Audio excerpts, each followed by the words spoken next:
9. The role of family and friends in shaping your habits in 1965.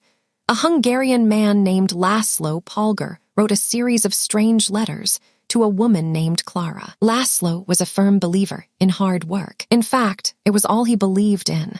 He completely rejected the idea of innate talent. He claimed that with deliberate practice and the development of good habits, a child could become a genius in any field. His mantra was, "A genius is not born, but is educated and trained." Laszlo believed in this idea so strongly that he wanted to test it with his own children, and he was writing to Clara because he needed a wife willing to jump on board. Clara was a teacher, and although she may not have been as adamant as Laszlo, she also believed that with proper instruction, anyone could advance their skills. Laszlo decided chess would be a suitable field for the experiment, and he laid out a plan to raise his children to become chess prodigies. The kids would be homeschooled, a rarity in Hungary at the time. The house would be filled with chess books and pictures of famous chess players. The children would play against each other constantly and compete in the best tournaments they could find. The family would keep a meticulous file system of the tournament history of every competitor the children faced. Their lives would be dedicated to chess. Laszlo successfully courted Clara, and within a few years, the Polgars were parents to 3 young girls, Susan, Sophia, and Judith. Susan, the oldest, began playing chess when she was 4 years old. Within 6 months, she was defeating adults. Sophia, the middle child, did even better. By 14, she was a world champion, and a few years later, she became a grandmaster. Judith, the youngest, was the best of all. By age 5, she could beat her father. At 12, she was the youngest player ever listed among the top 100 chess players in the world. At 15 years and 4 months old, she became the youngest grandmaster of all time, younger than Bobby Fischer, the previous record holder. For 27 years, she was the #1 ranked female chess player in the world. The childhood of the Polgar sisters was atypical, to say the least. And yet, if you ask them about it, they claim their lifestyle was attractive, even enjoyable. In interviews, the sisters talk about their childhood as entertaining rather than grueling. They loved playing chess. They couldn't get enough of it. Once, Laszlo reportedly found Sophia playing chess in the bathroom in the middle of the night. Encouraging her to go back to sleep, he said, "Sophia, leave the pieces alone." To which she replied, "Daddy, they won't leave me alone." The Polgar sisters grew up in a culture that prioritized chess above all else, praised them for it, rewarded them for it. In their world, an obsession with chess was normal. And as we are about to see, whatever habits are normal in your culture are among the most attractive behaviors you'll find. The seductive pull of social norms. Humans are herd animals. We want to fit in, to bond with others, and to earn the respect and approval of our peers. Such inclinations are essential to our survival. For most of our evolutionary history, our ancestors lived in tribes. Becoming separated from the tribe, or worse, being cast out, was a death sentence. The lone wolf dies, but the pack survives. Meanwhile, those who collaborated and bonded with others enjoyed increased safety, mating opportunities, and access to resources. As Charles Darwin noted, in the long history of humankind, those who learned to collaborate and improvise most effectively have prevailed. As a result, one of the deepest human desires is to belong, and this ancient preference exerts a powerful influence on our modern behavior. We don't choose our earliest habits, we imitate them. We follow the script handed down by our friends and family, our church or school, our local community and society at large. Each of these cultures and groups comes with its own set of expectations and standards. When and whether to get married, how many children to have, which holidays to celebrate, how much money to spend on your child's birthday party. In many ways, these social norms are the invisible rules that guide your behavior each day. You're always keeping them in mind, even if they are at the not top of your mind. Often, you follow the habits of your culture without thinking, without questioning, and sometimes without remembering. As the French philosopher Michel de Montaigne wrote, "The customs and practices of life in society sweep us along. Most of the time, going along with the group does not feel like a burden. Everyone wants to belong. If you grow up in a family that rewards you for your chess skills, playing chess will seem like a very attractive thing to do. If you work in a job where everyone wears expensive suits, then you'll be inclined to splurge on one as well. If all of your friends are sharing an inside joke or using a new phrase, you'll want to do it too, so they know that you get it. Behaviors are attractive when they help us fit in. We imitate the habits of 3 groups in particular. 1. The close. 2. The many. 3. The powerful. Each group offers an opportunity to leverage the second law of behavior change and make our habits more attractive. 1. Imitating the close proximity has a powerful effect on our behavior. This is true of the physical environment, as we discussed in Chapter 6, but it is also true of the social environment. We pick up habits from the people around us. We copy the way our parents handle arguments, the way our peers flirt with one another, the way our coworkers get results. When your friends smoke pot, you give it a try too. When your wife has a habit of double-checking that the door is locked before going to bed, you pick it up as well. I find that I often imitate the behavior of those around me without realizing it. In conversation, I'll automatically assume the body posture of the other person. In college, I began to talk like my roommates. When traveling to other countries, I unconsciously imitate the local accent despite reminding myself to stop. As a general rule, the closer we are to someone, the more likely we are to imitate some of their habits. One groundbreaking study tracked 12,000 people for 32 years and found that a person's chances of becoming obese increased by 57% if he or she had a friend who became obese.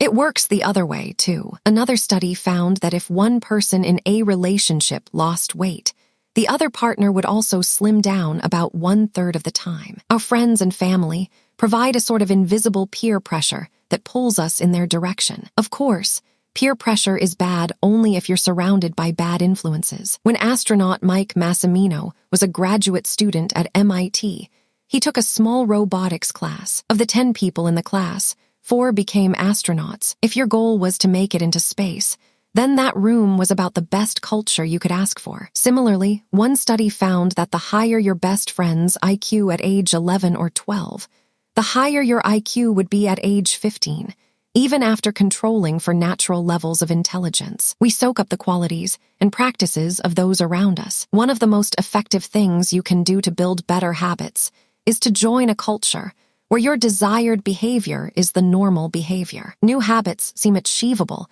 when you see others doing them every day. If you are surrounded by fit people, you're more likely to consider working out to be a common habit. If you're surrounded by jazz lovers, you're more likely to believe it's reasonable to play jazz every day. Your culture sets your expectation for what is normal. Surround yourself with people who have the habits you want to have yourself. You'll rise together. To make your habits even more attractive, you can take this strategy one step further. Join a culture where 1. Your desired behavior is the normal behavior, and 2. You already have something in common with the group. Steve Cam, an entrepreneur in New York City, runs a company called Nerd Fitness, which helps nerds, misfits, and mutants lose weight, get strong, and get healthy. His clients include video game lovers, movie fanatics, and average Joes who want to get in shape. Many people feel out of place the first time they go to the gym or try to change their diet.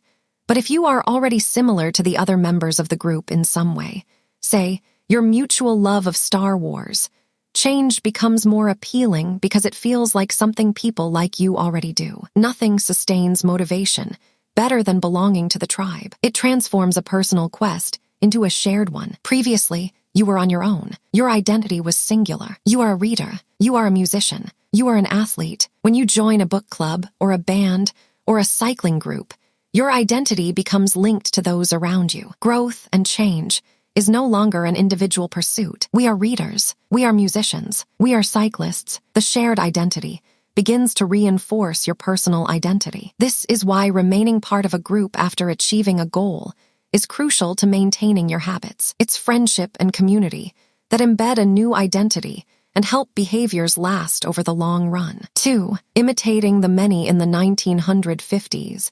Psychologist Solomon Asch conducted a series of experiments that are now taught to legions of undergrads each year. To begin each experiment, the subject entered the room with a group of strangers. Unbeknownst to them, the other participants were actors planted by the researcher and instructed to deliver scripted answers to certain questions. The group would be shown one card with a line on it, and then a second card with a series of lines. Each person was asked to select the line on the second card that was similar in length to the line on the first card. It was a very simple task. Here is an example of 2 cards used in the experiment, conforming to social norms, figure 10. This is a representation of 2 cards used by Solomon Asch in his famous social conformity experiments. The length of the line on the first card, left, is obviously the same as line C, but when a group of actors claimed it was a different length, the research subjects would often change their minds and go with the crowd rather than believe their own eyes. The experiment always began the same. First, there would be some easy trials where everyone agreed on the correct line. After a few rounds, the participants were shown a test that was just as obvious as the previous ones, except the actors in the room would select an intentionally incorrect answer. For example, they would respond A to the comparison shown in figure 10. Everyone would agree that the lines were the same, even though they were clearly different. The subject, who was unaware of the ruse, would immediately become bewildered. Their eyes would open wide. They would laugh nervously to themselves. They would double-check the reactions of other participants. Their agitation would grow as one person after another delivered the same incorrect response. Soon, the subject began to doubt their own eyes. Eventually, they delivered the answer they knew in their heart to be incorrect. Asch ran this experiment many times, and in many different ways. What he discovered was that, as the number of actors increased, so did the conformity of the subject. If it was just the subject and one actor, then there was no effect on the person's choice. They just assumed they were in the room with a dummy. When 2 actors were in the room with the subject, there was still little impact, but as the number of people increased to 3 actors and 4 and all the way to 8, the subject became more likely to second-guess themselves. By the end of the experiment, nearly 75% of the subjects had agreed with the group answer, even though it was obviously incorrect. Whenever we are unsure how to act, we look to the group to guide our behavior. We are constantly scanning our environment and wondering, what is everyone else doing? We check reviews on Amazon or Yelp or TripAdvisor because we want to imitate the best buying, eating, and travel habits. It's usually a smart strategy. There is evidence in numbers, but there can be a downside. The normal behavior of the tribe often overpowers the desired behavior of the individual. For example, one study found that when a chimpanzee learns an effective way to crack nuts open as a member of one group, and then switches to a new group that uses a less effective strategy, it will avoid using the superior nut cracking method just to blend in with the rest of the chimps. Humans are similar. There is tremendous internal pressure to comply with the norms of the group. The reward of being accepted is often greater than the reward of winning an argument, looking smart, or finding truth. Most days, we'd rather be wrong with the crowd than be right by ourselves. The human mind knows how to get along with others. It wants to get along with others. This is our natural mode. You can override it. You can choose to ignore the group or to stop caring what other people think. But it takes work. Running against the grain of your culture requires extra effort. When changing your habits means challenging the tribe, change is unattractive. When changing your habits means fitting in with the tribe, change is very attractive. 3. Imitating the powerful humans everywhere pursue power, prestige, and status. We want pins and medallions on our jackets. We want president or partner in our titles. We want to be acknowledged, recognized, and praised. This tendency can seem vain, but overall, it's a smart move. Historically, a person with greater power and status has access to more resources, worries less about survival, and proves to be a more attractive mate. We are drawn to behaviors that earn us respect, approval, admiration, and status. We want to be the one in the gym who can do muscle-ups, or the musician who can play the hardest chord progressions, or the parent with the most accomplished children, because these things separate us from the crowd. Once we fit in, we start looking for ways to stand out. This is one reason we care so much about the habits of highly effective people. We try to copy the behavior of successful people because we desire success ourselves. Many of our daily habits are imitations of people we admire. You replicate the marketing strategies of the most successful firms in your industry. You make a recipe from your favorite baker. You borrow the storytelling strategies of your favorite writer. You mimic the communication style of your boss. We imitate people we envy. High-status people enjoy the approval, respect, and praise of others. And that means if a behavior can get us approval, respect, and praise, we find it attractive. We are also motivated to avoid behaviors that would lower our status. We trim our hedges and mow our lawn because we don't want to be the slob of the neighborhood. When our mother comes to visit, we clean up the house because we don't want to be judged. We are continually wondering, what will others think of me? And altering our behavior based on the answer. The Polgar sisters, the chess prodigies mentioned at the beginning of this chapter, are evidence of the powerful and lasting impact social influences can have on our behavior. The sisters practiced chess for many hours each day and continued this remarkable effort for decades. But these habits and behaviors maintained their attractiveness, in part, because they were valued by their culture. From the praise of their parents to the achievement of different status markers, like becoming a grandmaster, they had many reasons to continue their effort. Chapter summary. The culture we live in determines which behaviors are attractive to us. We tend to adopt habits that are praised and approved of by our culture because we have a strong desire to fit in and belong to the tribe. We tend to imitate the habits of three social groups: the close, family and friends; the many, the tribe; and the powerful, those with status and prestige. One of the most effective things you can do to build better habits is to join a culture where 1. Your desired behavior is the normal behavior, and 2. You already have something in common with the group. The normal behavior of the tribe often overpowers the desired behavior of the individual. Most days, we'd rather be wrong with the crowd than be right by ourselves. If a behavior can get us approval, respect, and praise, we find it attractive.